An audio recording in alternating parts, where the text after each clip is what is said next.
Hello, friends. This is Pastor Ben Pierce as we again begin to go a little bit deeper into what it means to be a disciple. Last week, we spent a lot of time talking about what it means to die to self. That's the D. The I, it stands for integrity. Now, here's what I mean by that. For a disciple of Christ, the inside is going to match the outside and vice versa. You see, the text that I've chosen tonight as we look at what it means to be and to live a life of integrity is Matthew chapter 23. Matthew chapter 23 is pretty interesting because what you're going to find here is if you picture Jesus as being some meek and mild guy sitting on a hillside with a bunch of sheep around him, you need to destroy that mental image right now. In fact, Jesus is going to let the Pharisees and the scribes, he's going to give them a dose tonight. He's going to let them hold it. And they have questioned his authority at every turn. They have tried every way under the sun to discredit him. He's going to turn the tables on the scribes and Pharisees tonight. In fact, he's going to basically say, do not follow them, because they will lead you down the wrong path. Now, Matthew chapter 23, if you start in verse 13 and you go to verse 36, there's about 8 woes. And these woes are, woe unto you, Pharisees, because you have done this. And he's telling the people, don't trust them. These Pharisees, they were meticulous in their tithing. Oh my goodness. Even on the trivial things like mint and dill and cumin, they would take and they would divide this out. Now, can you picture, if you've ever done any planting, any gardening, how tiny seeds are? What they would do is they would get these seeds that they had and they felt like they needed to tithe them. And so what they would do is count out, that's about 10% of those seeds. And so if you had a pile of seeds, they would have to do that 10%. They were majoring in the minors. They were meticulous on these little bitty things, but Jesus says, you've ignored the most important things.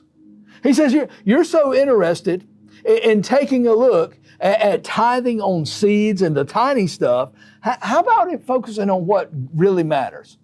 And he says there are 3 things that matter as we go through Matthew 23. There's justice, there's mercy, and faith. Justice, treating people fairly. Mercy, showing compassion and kindness to the people that are poor and miserable. And faith, being steadfast, being committed to what God has led you to. It is trusting that God will provide. In fact, Jesus basically sums up a little bit somewhere else in the scriptures, these Pharisees and scribes, is you strain at a gnat and swallow a camel. You're so worried about the little things. How about majoring in what really matters? You know, when you're a disciple of Christ, it starts from the inside out. In fact, in verses 25 through 28, that's kind of what Jesus is getting at with the scribes and Pharisees. You see, the scribes and the Pharisees, they had the outward appearance. They made sure everybody saw them do their acts of righteousness. Matthew 6, Jesus says, you give and they pray, but don't do it to be seen by men.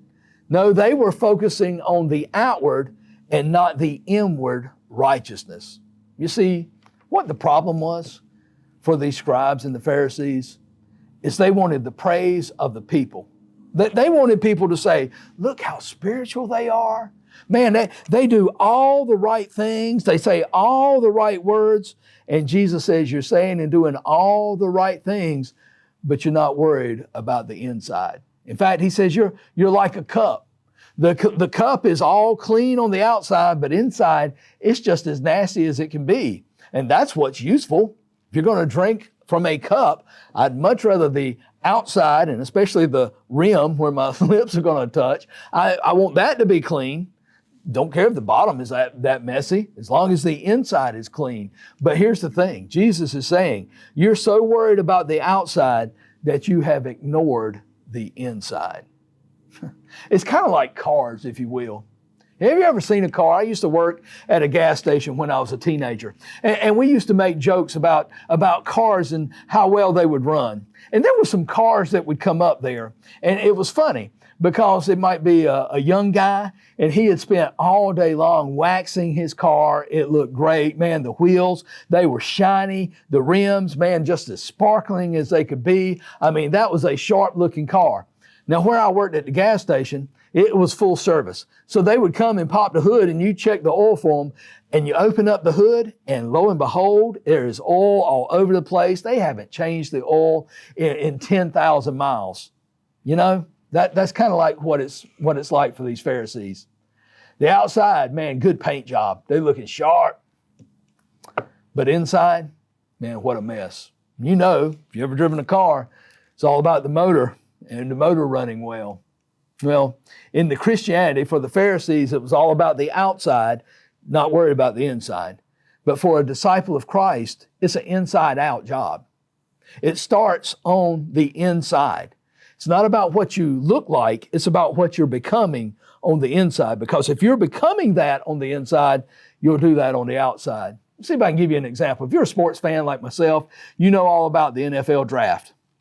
The teams, they love to draft a strong-arm quarterback. In fact, oftentimes they want to talk about the prototype quarterback. He's got to be about 6'3", 235, throw the ball about 70 yards and can throw it a mile and put it on a dime.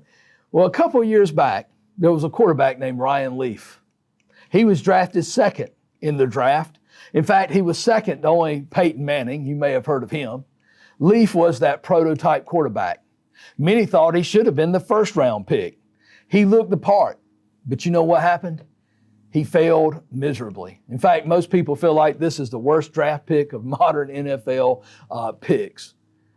You see, when Jesus describes these Pharisees as being elaborately painted tombs, he's saying if you judge it by the outside, y'all really got it going on. There's no problem. But then when you look on the inside, it doesn't match up. It's dead. Now, what Jesus is saying there is that we do not need to be hypocrites. We need to be models that we are the genuine item. Oftentimes, when I'm cutting grass at home, and if I've got a lot going on, and I've got quite a yard to have to cut, and sometimes when I just have a few minutes, I just run across the front. And you know what I think about? Nobody's going to see the back. So the front may look, man, meticulous. I got my lines, I got my stripes down the yard, but the backyard, it's up to my knees. That's kind of what is going on for these Pharisees. Looking good on the outside, not matching up on the inside. Know this, Christianity is not a performance. No, performance is what religion is. No, we're talking about a relationship.